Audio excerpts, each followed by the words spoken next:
My grandfather's last word was a name we'd never heard before. I finally found out who it was when my grandfather was in his final days. Our whole family gathered around him to be with him and to support my grandmother through her grief.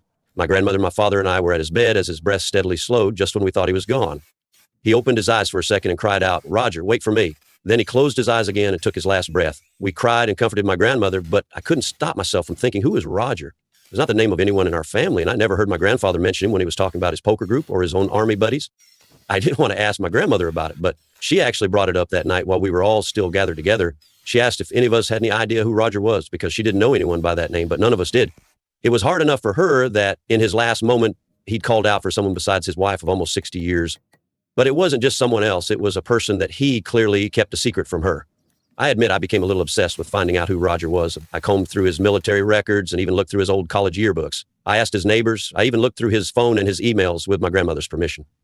But there was no one named Roger. I even wondered if maybe my grandfather had a secret lover or something. But last week, I finally found out the truth. My grandmother asked if I could come over to help her sort through the last of my grandfather's things.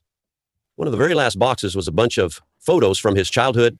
His mother had written the dates and a brief description on the back of them. And on one, when my grandfather was about 5 years old, there it was, Cliff, with Roger. It was my grandfather running through a field with his dog. And there was my answer. My grandfather's childhood dog was named Roger. It had been in his last moments, my grandfather thought of him. Or maybe he really saw him waiting for him in whatever comes after this world.